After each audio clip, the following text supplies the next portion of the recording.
happy to join with you today in what will go down in history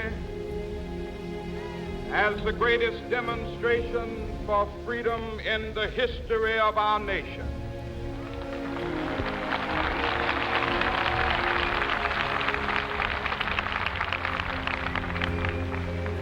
Fourscore years ago, a great American in whose symbolic shadow we stand today signed the Emancipation Proclamation. This momentous decree came as a great beacon light of hope to millions of Negro slaves who had been seared in the flames of withering injustice. It came as a joyous daybreak to end the long night of their captivity. But 100 years later, the Negro still is not free. 100 years later, the life of the Negro is still sadly crippled by the manacles of segregation and the chains of discrimination. 100 years later, the Negro lives on a lonely island of poverty in the midst of a vast ocean of material prosperity. 100 years later, the Negro is still languished in the corners of American society, finds himself in exile in his own land. So we've come here today to dramatize a shameful condition. In a sense, we've come to our nation's capital to cash a check. When the architects of our republic wrote the magnificent words of the Constitution and the Declaration of Independence, they were signing a promissory note to which every American was to fall heir. This note was a promise that all men, yes, black men as well as white men, would be guaranteed the unalienable rights of life, liberty, and the pursuit of happiness. It is obvious today that America has defaulted on this promissory note insofar as her citizens of color are concerned. Instead of honoring this sacred obligation, America has given the Negro people a bad check, a check which has come back marked insufficient funds.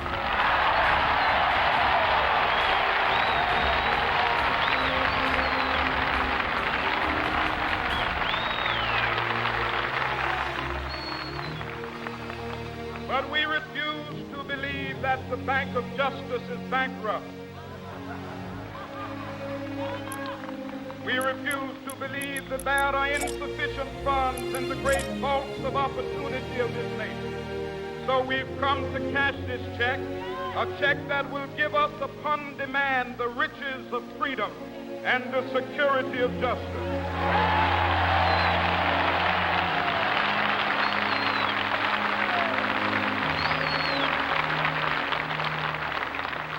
We have also come to this hallowed spot to remind America of the fierce urgency of now. This is no time to engage in the luxury of cooling off or to take the tranquilizing drug of gradualism.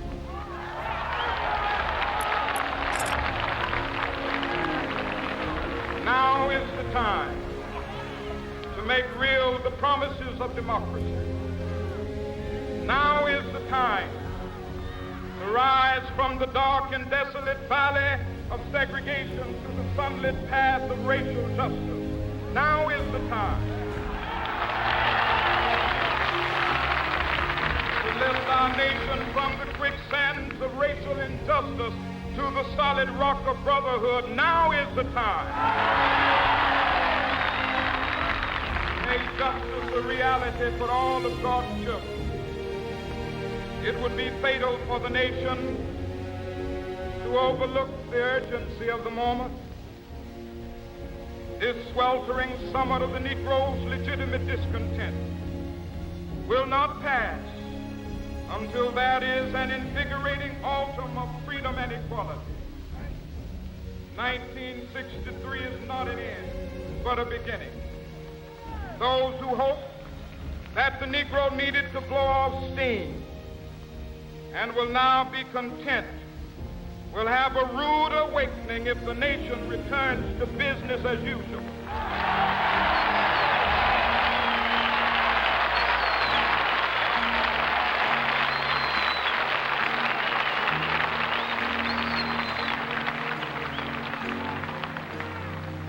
There will be neither rest nor tranquility in America till the Negro is granted his citizenship rights.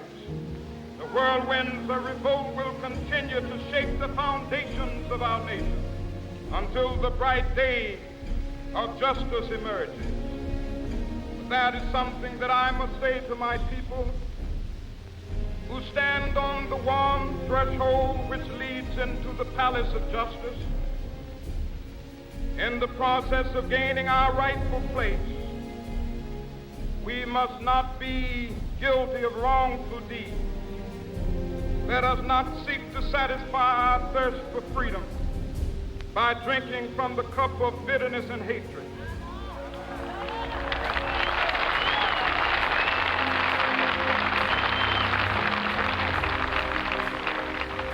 We must forever conduct our struggle on the high plane of dignity and discipline. We must not allow our creative protests to degenerate into physical violence.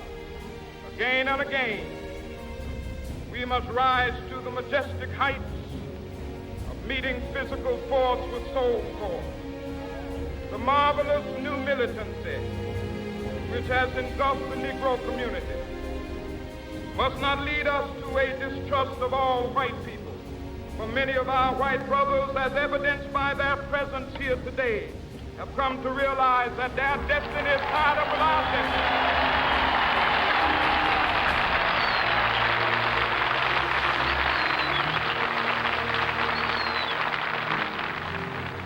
They have come to realize that their freedom is inextricably bound to our freedom.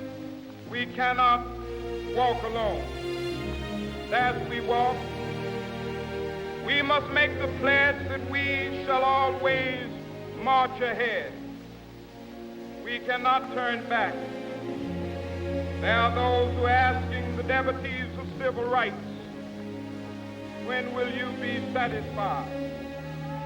We can never be satisfied as long as the Negro is the victim of the unspeakable horrors of police brutality.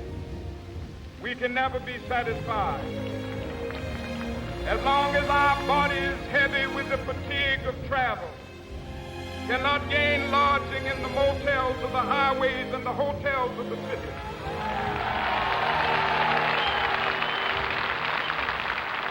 We cannot be satisfied as long as the Negro's basic mobility is from a smaller ghetto to a larger one. We can never be satisfied as long as our children are stripped of their selfhood and robbed of their dignity by signs stating for whites only.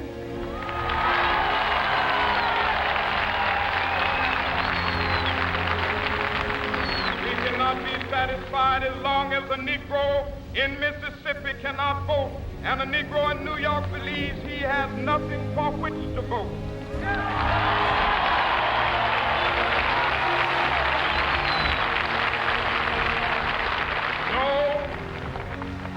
No, we are not satisfied, and we will not be satisfied until justice rolls down like waters and righteousness like a mighty stream.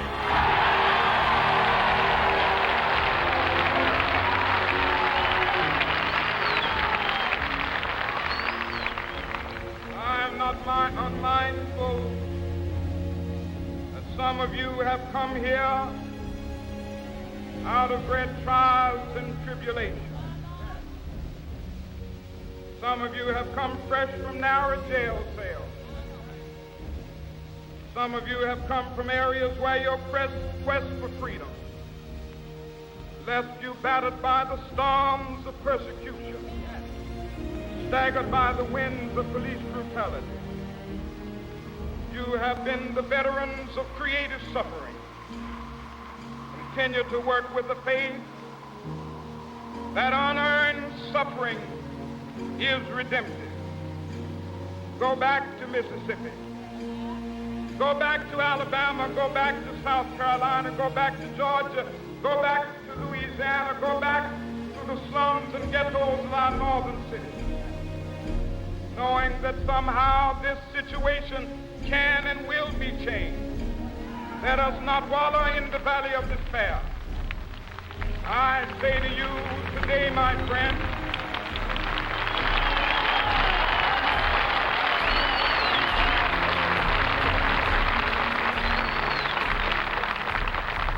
so even though we face the difficulties of today and tomorrow, I still have a dream. It is a dream deeply rooted in the American dream. I have a dream that one day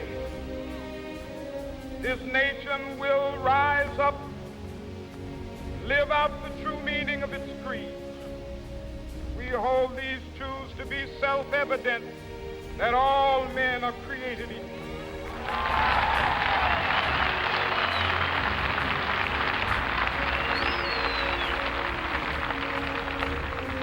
I have a dream that one day on the red hills of Georgia, sons of former slaves and the sons of former slave owners will they be able to sit down together at the table of brotherhood. I have a dream that one day,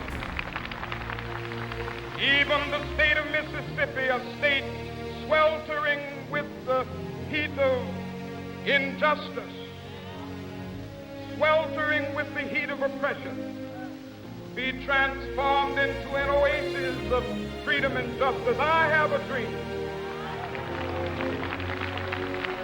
My poor little children will one day live in a nation where they will not be judged by the color of their skin, but by the content of their character. I have a dream today.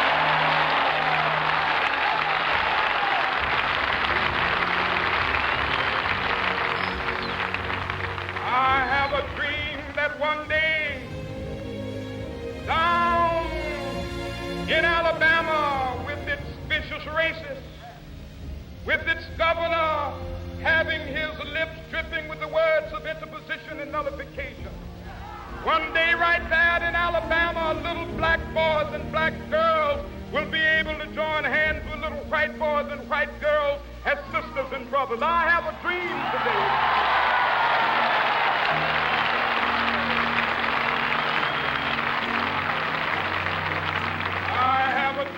That one day every valley shall be exalted, every hill and mountain shall be made low, the rough places will be made plain, and the crooked places will be made straight, and the glory of the Lord shall be revealed, and all flesh shall see it together. This is our hope. This is the faith that I go back to the South with. With this faith, we will be able to hew out of the mountain of despair a stone of hope. With this faith, we will be able to transform the jangling discords of our nation into a beautiful symphony of brotherhood. With this faith, we will be able to work together, to pray together, to struggle together, to go to jail together, to stand up for freedom together, knowing that we will be free one day.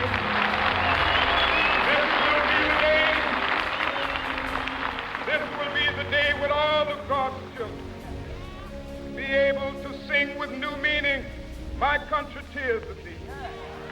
Sweet land of liberty, of thee I sing. Land where my fathers died, land of the pilgrim's pride. from every mountainside. Let freedom ring, and if America is to be a great nation, this must become true. So let freedom ring from the prodigious hilltops of New Hampshire. Let freedom ring from the mighty mountains of New York. Let freedom ring from the heightening Alleghenies of Pennsylvania. Let freedom ring from the snow-capped Rockies of Colorado. Let freedom ring from the curvaceous slopes of California. But not only that, let freedom ring from Stone Mountain of Georgia. Let freedom ring from Lookout Mountain of Tennessee. Let freedom ring from every hill and molehill of Mississippi, from every mountainside. Let freedom ring, and when it happens, when we allow freedom ring, when we let it ring from every village and every hamlet, from every state and every city, we will be able to speed up that day when all of God's children, black men and white men, Jews and Gentiles, Protestants and Catholics, will be able to join hands and sing in the words of the old Negro spiritual, free at last.